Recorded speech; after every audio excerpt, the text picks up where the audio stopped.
What's up, guys? Welcome back to another episode of Big Air TV. Today is an exciting day. Because I'm going to show you guys this video, obviously, but also I just love watching this footage because this was crazy times for me, man. This is when we broke ground and we put the airbag in. So you can see behind me there, the airbag is deflated. It's all set up now. In this video, we're going to take you behind the build.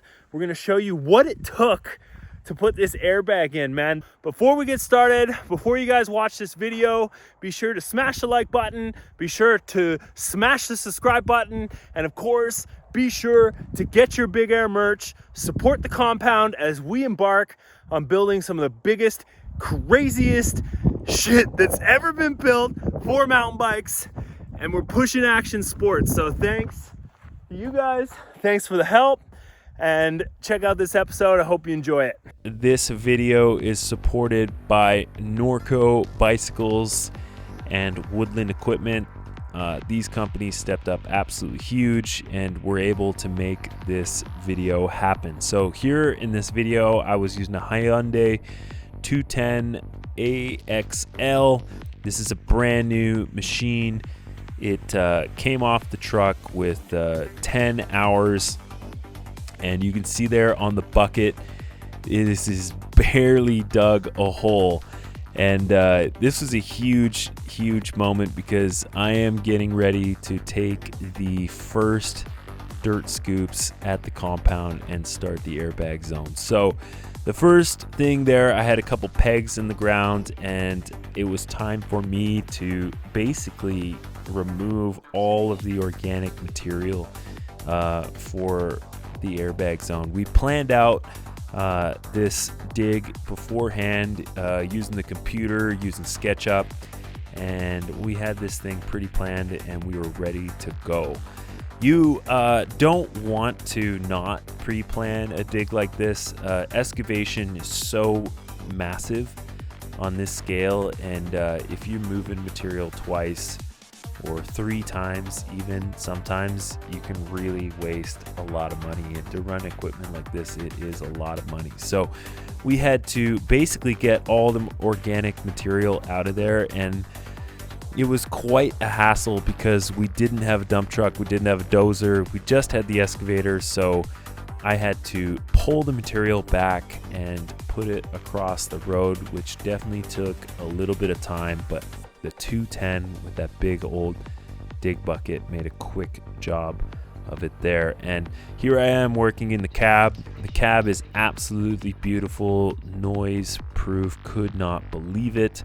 I was in there listening to a lot of side trance, which is what I love to move dirt to. So I got super lucky, had these 2 little trees, and I was able to save them. It was going to be the roll-in for the 75, and on the left side was going to be the roll-in for the big jump. So there I had put in my flat spot for the big jump, and I need to make sure that I had enough flat bottom for that jump, and I did. So I was super stoked, and I was able to get the excavator up and start cutting a second bench for the 75 footer. Now you can see here we're just cleaning up the sides, and I was able to get a pretty good finish with that digging bucket. I was very happy and was moving a ton of material. So here I am on the airbag zone.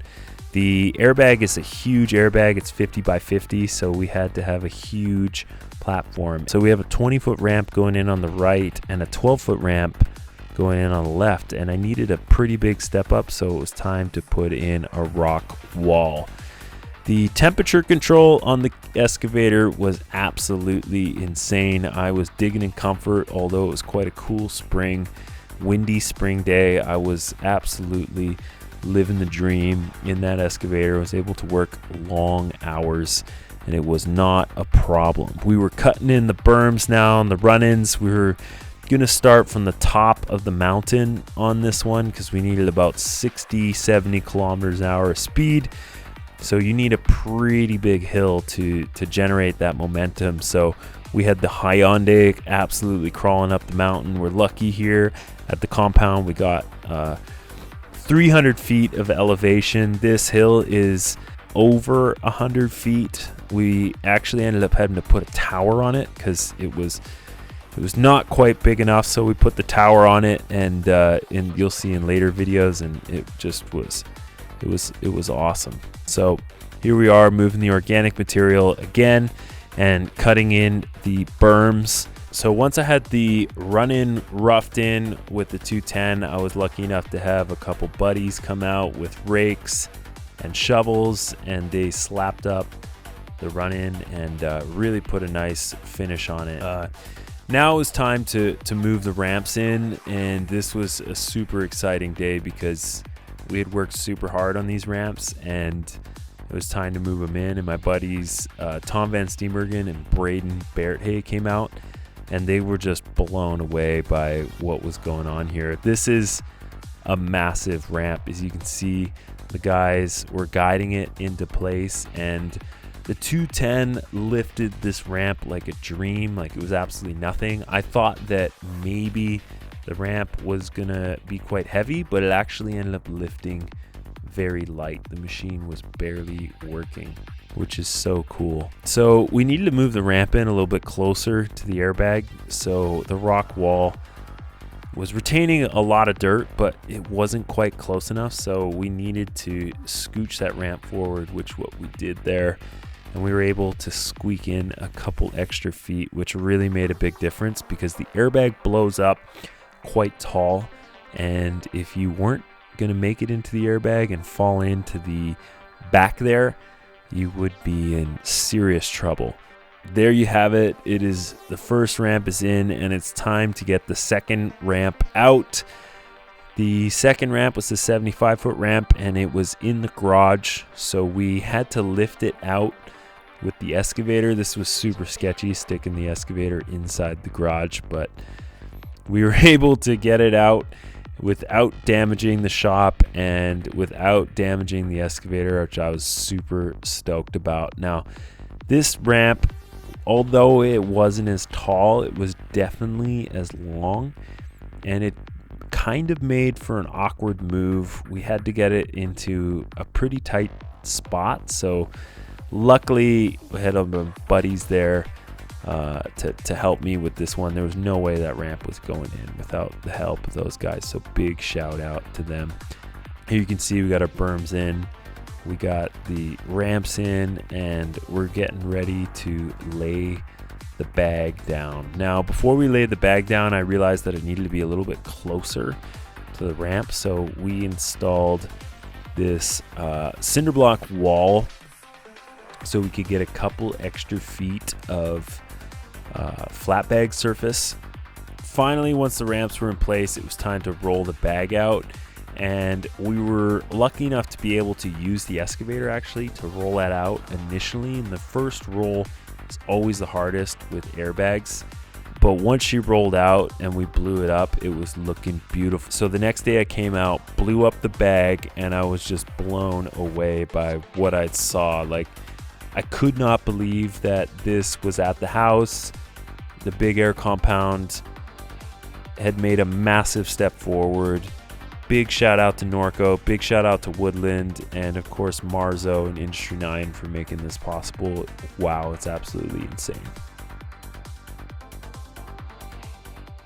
Alrighty, well, that was completely insane, and I am so stoked. The amount of work it took to put this airbag zone in, I have no words for it, man. It was a grind, but let me tell you, now that it's here, it is worth it. I am so stoked that this airbag is here now. I can't wait to get training. It's gonna be so nuts, man.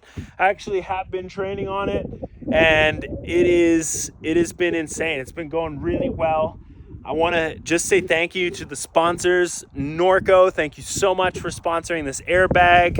Marzo, thanks so much for helping me build the ramps. Industry 9, thank you so much for your support as well. There's no way that this airbag zone would have went in if it wasn't for Industry 9. And of course, Woodland Equipment. You guys are the best. Thanks for believing in me. And of course, you guys too. Thanks for getting the merch, man, and supporting Big Air. Letting the world know that Big Air is not a crime. we are gonna do some crazy shit. We got our foundation in now. We're gonna expand. There's still so much work to be done. And I hope you guys will follow along the journey. So smash the like button, smash the subscribe button as we get some more behind the builds going on at the Big Air compound. Peace out.